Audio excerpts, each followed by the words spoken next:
성경 말씀 봉독해 올리겠습니다. 사무엘하 6장 1절에서 8절에 있는 하나님 말씀입니다. 구약성경 471페이지, 472페이지에 기록되어져 있습니다. 사무엘하 6장 1절에서 8절에 하나님 말씀입니다. 봉독해 올립니다. 다윗이 이스라엘에서 뽑은 무리 3만 명을 다시 모으고 다윗이 일어나 자기와 함께 있는 모든 사람과 더불어 바알레 유다로 갔어. 거기서 하나님의 궤를 메어 오려 하니 그 궤는 그룹들 사이에 자정하신 만군의 여호와의 이름으로 불리는 것이라. 그들이 하나님의 궤를 새 수레에 싣고 산에 있는 아비나답의 집에서 나오는데 아비나답의 아들 우사와 아효가 그 새 수레를 모니라. 그들이 산에 있는 아비나답의 집에서 하나님의 궤를 싣고 나올 때에 아효는 궤 앞에서 가고 다윗과 이스라엘 온 족속은 잣나무로 만든 여러 가지 악기와 수금과 비파와 소고와 양금어로 재금어로 여호와 앞에서 연주하더라. 그들이 나곤의 타작마당에 이르러서는 소들이 띠므로 우사가 손을 들어 하나님의 궤를 붙들었더니 여호와 하나님이 우사가 잘못함으로 말미암아 진노하사 그를 그곳에서 치시니 그가 거기 하나님의 궤 곁에서 죽으니라. 여호와께서 우사를 치심으로 다윗이 분하여 그곳을 베레스 우사라 부르니 그 이름이 오늘까지 이러니라. 아멘. 할렐루야. 9월의 첫 주일입니다. 더운 여름이 아니었고 뜨거운 여름이라 그렇게 표현합니다.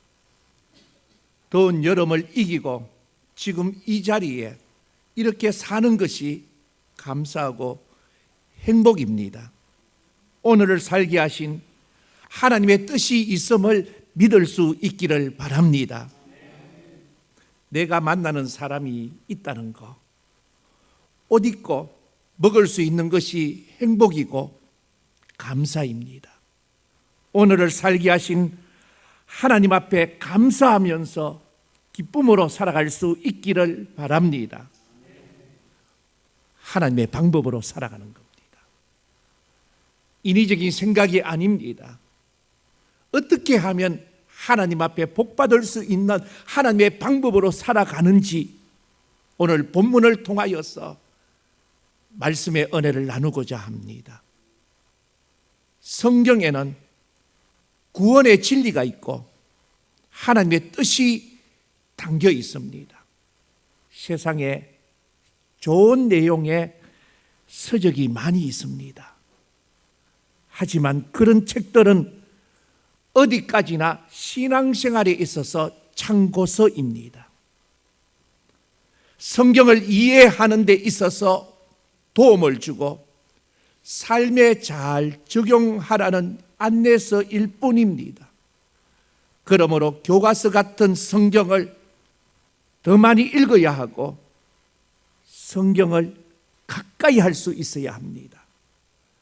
수많은 이단들과 이상한 사람들이 미혹하는 이 시대에 바른 믿음으로 살아가는 것, 삶에 있어서 신앙의 사람에 있어서 중요한 겁니다. 여러분, 하나님 말씀에 근거한 바른 믿음의 승리자들이 되시기를 주의 이름으로 축원을 드립니다. 어떻게?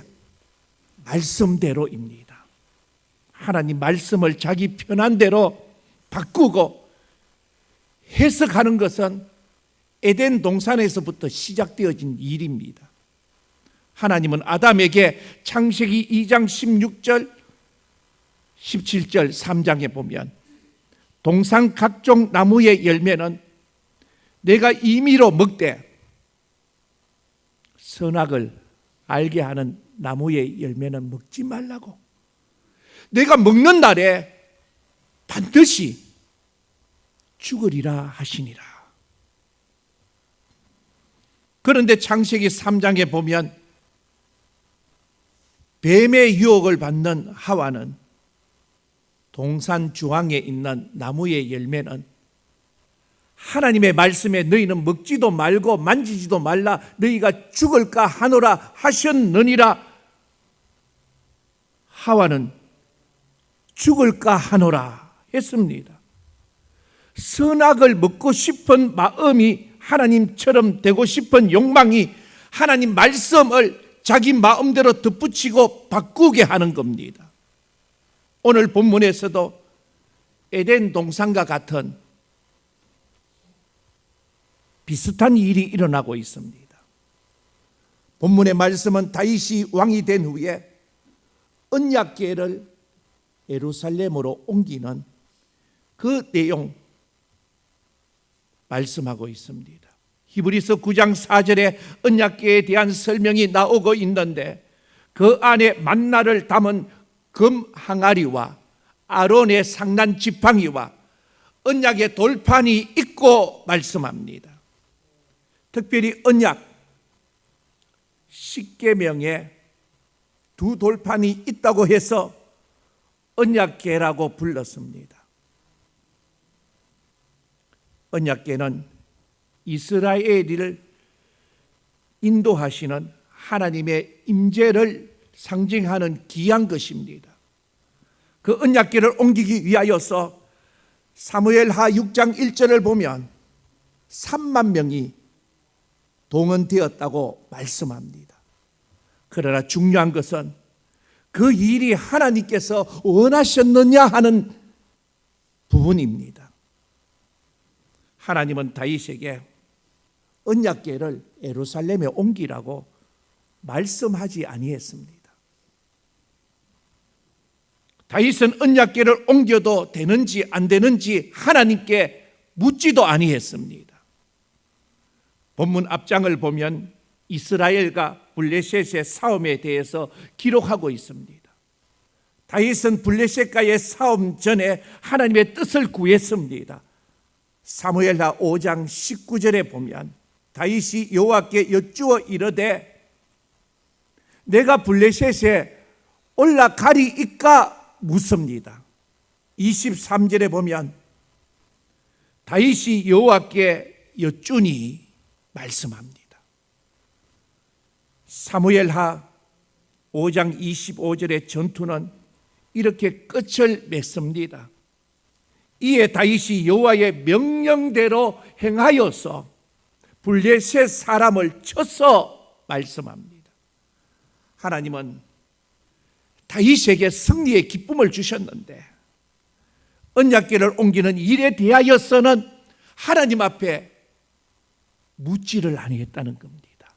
말씀에 비추어서 이것이 하나님의 방법인지 옳은지 안 옳은지 하나님의 방법의 기준에 의하여서 생각하지 아니했다는 말씀입니다. 자신의 생각으로 가득한 다윗은 언약궤를 옮기는 방법도 자기 생각대로 했습니다. 본문의 3절에 보면 그들이 하나님의 궤를 새 수레에 싣고 산에 있는 아비나답의 집에서 나오는데 말씀합니다. 언약궤를 새 수레에 싣고 운반하는 것을 보면 나름대로 언약궤를 존중하게 모시는 행동이 보입니다.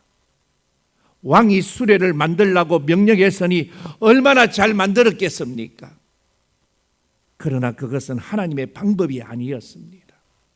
하나님은 언약궤를 옮길 때에 출애굽기 25장 12절을 보면 고리를 만들라고 이쪽 저쪽에 두 고리를 달며 말씀합니다.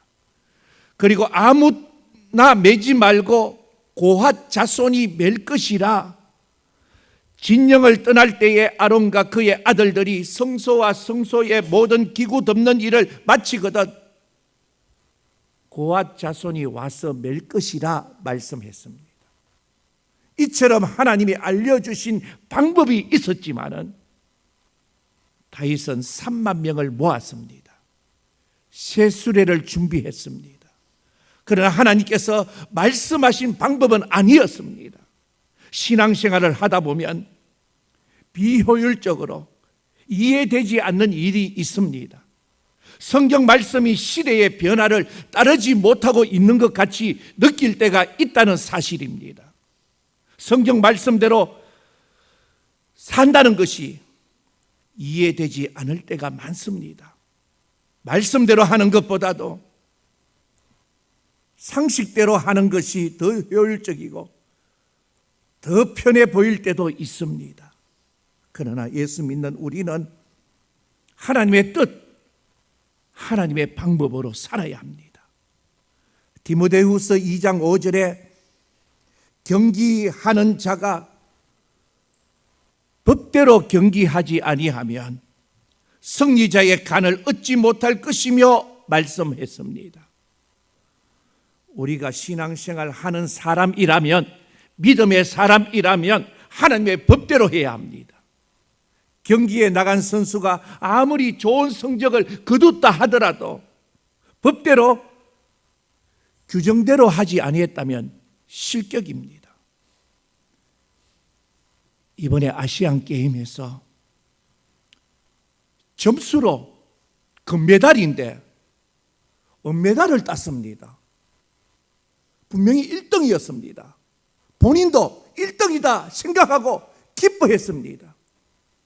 그 순간에 심판에게 인사하지 아니한 이 벌점이 마이너스가 되었습니다. 성적으로 점수로 금메달인데 단 심판에게 인사하지 아니했다는 것, 이것 때문에 금메달이 은메달이 되었습니다. 얼마나 마음이 아픈지, 은통한지. 경기에 그런 규칙이 있었나 저도 처음 알았습니다. 우리는 예수 믿어 천국 백성 된 사람입니다. 그렇다면 하나님의 뜻이 담긴 말씀대로 살아야 합니다. 멀리 돌아가는 것 같고 무모해 보여도 하나님의 방법을 따르는 것이 가장 좋은 길이며 성공하는 길입니다. 하나님의 방법으로 우사가 손을 들어 언약궤가 새 수레에 실려 나오자 사람들은 악기를 동원하여 찬양하기 시작합니다. 다윗과 이스라엘 온 족속은 잣나무로 만든 여러 가지 악기와 수건과 비파와 소고와 양금과 재금으로 여호와 앞에 연주하더라. 오늘 본문에 5절에 말씀합니다. 그런데 그 축제의 기쁨은 나곤이라는 사람의 타작 마당 앞에서 깨어지고 맙니다. 6절에 그들이 나곤 타작 마당에 이르러서는 소들이 띠므로 우사가 손을 들어 하나님의 궤를 붙들었더니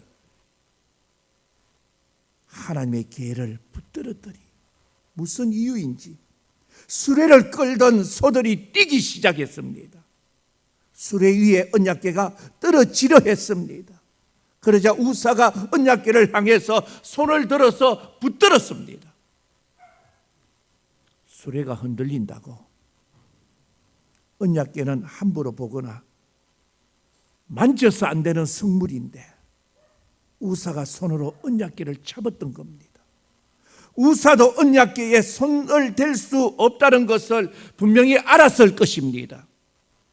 이에 하나님은 언약궤를 잡은 우사를 치셨습니다.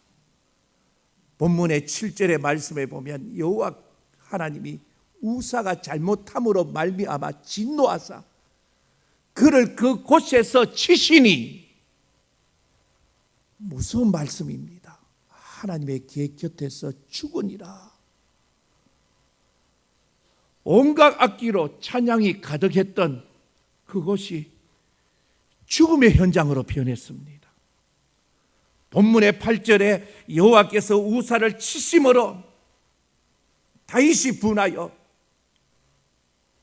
그것을 베레스 우사라 부르니 그 이름이 오늘까지 이르니라 말씀하고 있습니다.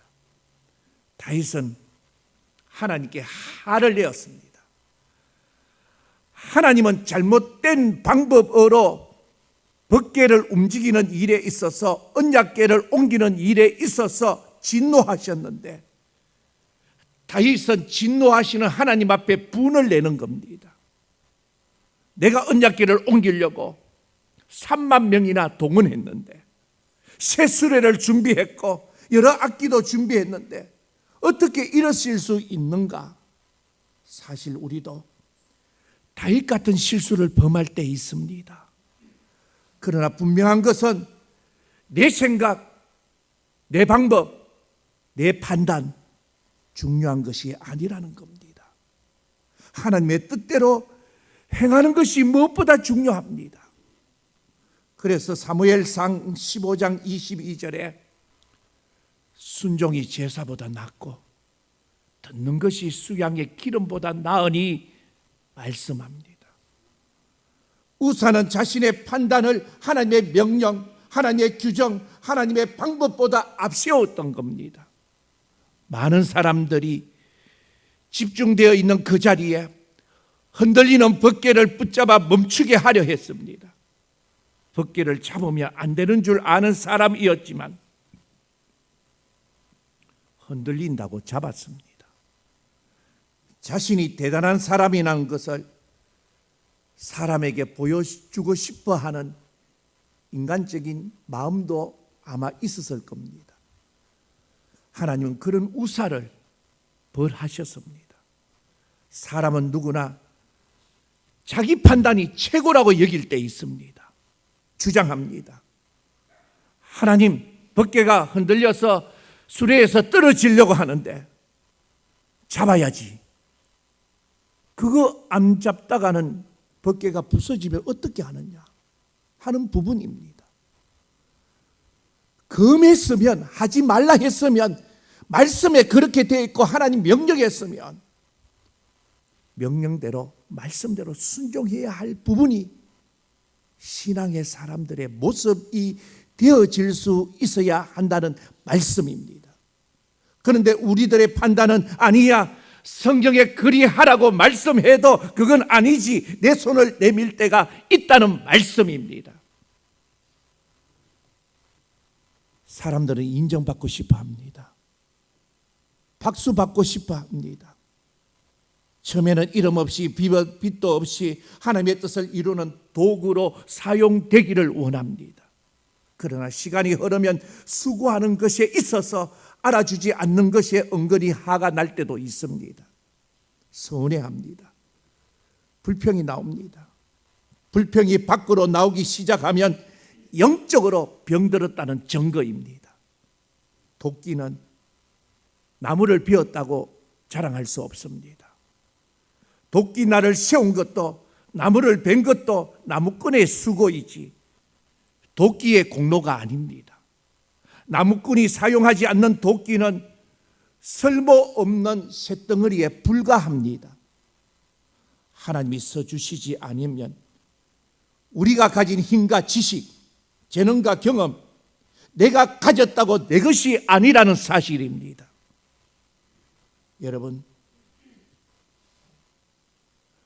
남보다도 내가 조금이라도 잘하는 것이 있습니까? 하나님의 영광을 위하여서, 다른 사람들의 유익을 위하여서 기꺼이 사용할 수 있기를 바랍니다. 학생들은 공부 열심히 해야 합니다. 부모들은 얘기합니다. 야, 공부 열심히 해. 다 네 잘되라고 부모가 고생하면서 공부시키는 것이지 그렇게 시켜서는 안 됩니다. 지 잘되라고 공부시켜 놓으면 나중에 훌륭한 사람 아닙니다.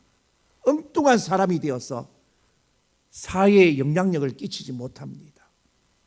열심히 공부해서 잘 되어서 다른 사람들을 위하여서 도구로 사용되어지는 역할, 영향력 있는 사람으로 우리의 자녀손들을 우리가 양육할 수 있어야 합니다. 여러분, 우리는 시골에서 농사를 짓습니다. 애써서 고추 농사 참 힘겨웠습니다. 산내 고추는 알아줍니다. 청정 지역에 정말 고추가 그래도 힘들었습니다. 우리가 다른 이들에게 조금이라도 도움이 되어지기 위하여서 그 일에 있어서 오이를 재배하던 간에 소를 키우던 간에 가축을 돌보는 일에 있어서도 기도하며 최선의 일을 감당하는 것이 내 자신이 그 일 잘하여서 부자 되고 부자 된다 한들 뭐합니까? 하나님의 방법으로 다른 이들에게 유익을 주어줄 수 있는 삶을 우리가 살아가야 한다는 사실입니다. 뉴질랜드 해안가에 여름철인 9월로 3월에 이르기까지 흑꼬리 도요새라는 새를 쉽게 볼 수 있다 합니다. 매년 3월 도요새는 태어나서 자란 알래스카로 날아갑니다. 뉴질랜드 메시 대학교의 연구팀은 흑꼬리 도요새 8마리에게 위성 추적 장치를 붙여서 이동 경로, 시간, 속도를 조사했습니다. 연구진들은 8마리 중에서 E7이라는 이름 붙인 앙컷 흑꼬리 도요새를 집중적으로 관찰을 합니다. 이 도요새는 뉴질랜드에 있는 북섬의 테임스강 하구의 피아코에서 출발해서 감 서부를 거쳐서 북한의 압록강까지 1205km를 날아갔습니다. 전보 여객기로 12시간가량 걸리는 거리를 도요새가 쉬지 않고 먹지도 않고 자지도 않고 한 번에 날아갔답니다. 압록강 하구 갯벌에서 5주간가량 기력을 회복한 후에 또다시 날아서 5,000km 더 떨어진 알래스카에 도착합니다. 새들이 알래스카에 간 목적은 하나입니다. 알을 낳기 위하였습니다. 이 새버는 알을 낳은 후에 출발지였던 뉴질랜드로 다시 돌아왔는데 추적 장치를 분석한 결과 돌아올 때는 알래스카에서 뉴질랜드까지 11,500km를 쉬지 않고 날았다는 것이 밝혀졌습니다. 흑꼬리 도요새 몸집은 주먹 2개 합친 그 몸집 크기밖에 되지 않습니다. 무게는 600g입니다. 일주일 비행한 후에 무게를 재어보니까 절반인 300g이 줄어들었다는 겁니다. 여러분, 여러분의 체중은 얼마 됩니까? 여러분의 체중이 절반 얼어 줄 만큼 어떤 일을 해본 적이 있습니까? 일주일 금식을 해도 몸무게가 반으로 줄지 않습니다. 그런데 흑꼬리 도요새는 알을 낳기 위해서 목숨을 걸고 자지도 않고 먹지도 아니하고 그 먼 거리를 날아간 것입니다. 우리 생각으로 아주 단순한 꿈이지만은 도요새에게는 미래가 달려있는 꿈입니다. 그 꿈을 위해서 생명을 걸었습니다. 그렇다면 하나님의 자녀인 우리들의 꿈은 무엇입니까? 그것이 여러분이 지금 존재하는 이유이고 또 살아가야 할 이유입니다. 어디를 향해 왜 가십니까? 왜 공부하고 왜 일하고 무엇을 위해 사십니까? 밥 먹기 위해서 사십니까? 오늘 한날의 삶이 하나님 앞에 영광 돌리는 삶이 되어지고 사람들에게 나로 통하여서 유익되어지는 삶이 되어야 합니다. 우리는 예수 믿음으로 하나님의 자녀 되었습니다. 구원받았습니다. 천국 백성 되었습니다. 그러므로 우리는 하나님 말씀대로 하나님 마음 들게 살아야 합니다. 그런데 세상이 다양하게 바뀌어지니까 신앙생활도 자기 편한 대로 하려고 하는 사람들이 많습니다. 점점 많아집니다. 에이, 그 상황에서 그럴 수밖에 없지. 그럴 수도 있지. 에이, 꼭 그렇게 해야만 하는 것 아닐 거야 라고 말하는 사람들이 있습니다. 하나님의 언약궤는 하나님 말씀하시는 대로 옮겨야 했듯이 우리의 판단과 내 상식으로 세상을 살아가는 것이 아니라 어리석게 보여도 하나님 말씀을 따라 살아가야 합니다. 도요새가 목숨을 걸고 목적지를 향하여서 날아가듯이 저 높은 곳을 향하여서 날아가야 합니다. 밥 한 끼 먹어도 하나님 선한 뜻을 이루기 위하여서 살아야 합니다. 그래서 찬송가에 저 높은 곳을 향해 가는 발걸음이 멀고 좌우에 흔들릴 수 있는 거리이기 때문에 내 주여 내 발 붙드사 그곳에 서게 하소서 말합니다. 한눈 팔지 말고 쉬지 말고 하나님의 뜻을 따라 담대하게 거침없이 그 길을 향하여서 나아가는 삶의 주인공이 되시는 우리 의곡재단의 모든 성도님들이 되시기를 주의 이름으로 축원을 드립니다. 기도하겠습니다. 전능하신 하나님 감사합니다. 저 높은 곳을 향하여 날마다 나아가는 우리의 발걸음을 붙들어 주시옵소서. 한눈 팔지 않게 하여 주옵소서. 쉬지 말고 가게 하여 주옵소서. 다른 사람이 내 삶을 우습게 여기고 내가 사는 방법을 멸시하고 우습게 여겨도 우리는 하나님의 뜻을 따라 사는 하늘의 백성으로 뚜벅뚜벅 그 길 가게 하여 주옵소서. 세상에 살며 땀 흘려 일했습니다. 일하여 얻은 우리의 모든 삶의 모습들 하나님 앞에 영광을 돌리는 영적인 삶이 우리의 삶이 되게 늘 붙들어 주시옵소서. 예수님 이름으로 기도하옵나이다. 아멘.